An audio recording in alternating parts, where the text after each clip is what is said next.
వీడు అరెస్ట్ అయింది చూడండి. భీమిరెడ్డి అరెస్ట్, మొత్తానికి అరెస్ట్ చేసిరు. మరి ఏమనుకున్నారో ఏమో, ఇజ్జత్ పోతుంది అనుకున్నారా, ఇది ప్రభుత్వానికి చెడ్డ పేరు వస్తుంది అనుకున్నారా?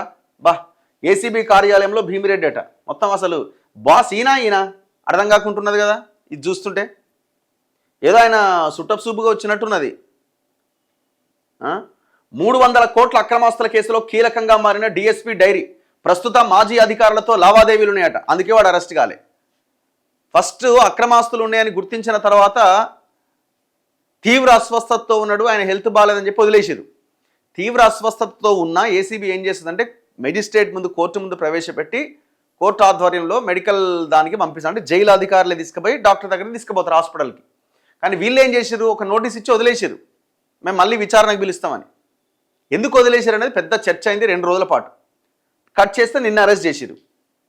ఏంది అసలు వీడికి ఉన్న ఈ 200-300 కోట్ల అక్రమాస్తులు ఎక్కడి నుంచి వచ్చినాయి అంటే అధికారులతోటి, రాజకీయ నాయకులతోటి వీటికి లావాదేవీలు ఉన్నాయి.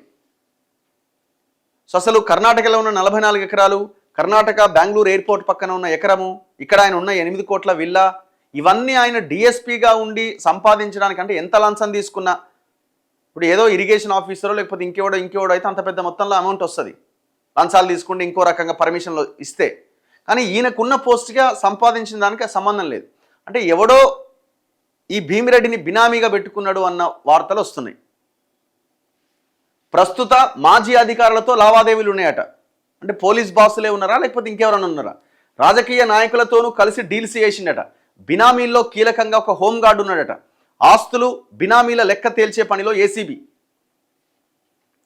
ఆదాయానికి మించిన ఆస్తుల కేసులో డీఎస్పీ భీమిరెడ్డిని ఏసీబీ అధికారులు అరెస్టు చేశారు. భీమిరెడ్డి ఆదాయానికి మించిన ఆస్తులు కలిగి ఉన్నారన్న సమాచారంతో 4 రోజుల క్రితం ఏసీబీ ప్రత్యేక బృందాలు ఆయన నివాసంతో పాటు బినామీల ఇండ్లు, కార్యాలయాల్లో సోదాలు నిర్వహించాయి. సోదాల్లో బయటపడ్డ బంగారం, నగదు ఆస్తుల విలువ 300 కోట్ల వరకు ఉంటుందని ఏసీబీ అధికారులు అంచనా వేశారు. సోదాల సమయంలో అస్వస్థతకు గురైన భీమిరెడ్డి ఆసుపత్రిలో చేరారు. డిశ్చార్జ్ అయిన వెంటనే ఏసీబీ అధికారులు భీమిరెడ్డిని అరెస్ట్ చేశారు.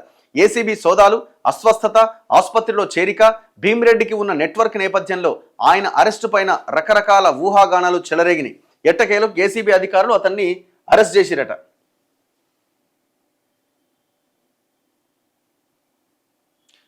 సాయంత్రం అధికారికంగా ప్రకటించారు. బినామీలు ఆస్తుల గుట్టు రాబట్టేందుకు కస్టడీలోకి తీసుకొని విచారించేందుకు ఏసీబీ అధికారులు రంగం సిద్ధం చేస్తున్నారు. పోలీస్ శాఖలో కానిస్టేబుల్గా ఉద్యోగ ప్రస్థానం ప్రారంభించి డీఎస్పీ స్థాయికి చేరుకున్న భీమిరెడ్డి సర్వీసు మొత్తం కీలక స్థానాల్లోనే కొనసాగారు. పోలీస్ శాఖలో హోంగార్డులు మొదలు ఐపీఎస్ ఉన్నతాధికారుల వరకు కలిసి లావాదేవీలు చేసినట్లుగా ఆరోపణలు ఉన్నాయి. ఇందుకు సంబంధించి ఇప్పటికే ఏసీబీ కొంత వివరాలు రాబట్టినట్లు విశ్వసనీయంగా తెలిసింది. బినామీ ఆస్తుల్లో ఎక్కువగా ఓ రెడ్డి సామాజిక వర్గానికి చెందిన హోంగార్డ్ పేరు మీద ఉన్నట్టు తెలిసింది.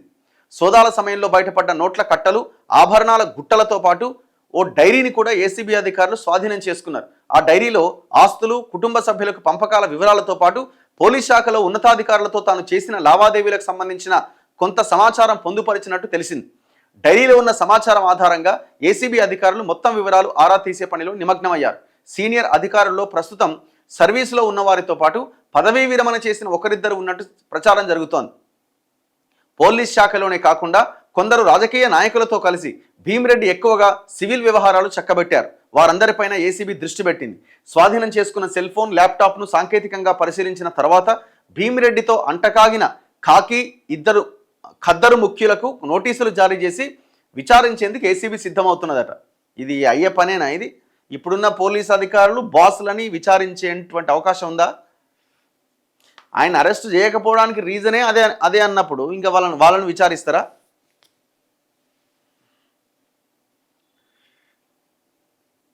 డీఎస్పీ భీమిరెడ్డి అక్రమ ఆదాయంలో ఎక్కువ భాగం భూముల కొనుగోలుపైనే ఖర్చు పెట్టిందట.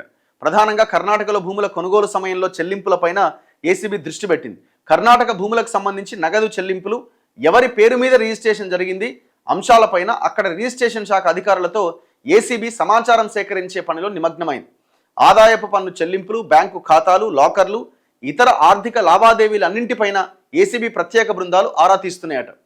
వాడు ఏం చేసినట్టే డైరీ ఒకటి రాసుకున్నాడు, పేపర్ కొత్త పుస్తకం కొన్నాడట. ఎడుకోబోతుంటే అంటే ఏదో చార్ధామ్ యాత్ర కానీ బయలుదేరే ముందు బుక్ కొని ఎవరెవరి పేరు మీద ఆస్తులు ఉన్నాయి, ఎవరెవరికి పంచాలి, ఎవరెవరికి ఇవ్వాలని మొత్తం డీటెయిల్గా పుస్తకం అంతా నింపిండట. నింపి అలా పెట్టిండు అల్మార్లా.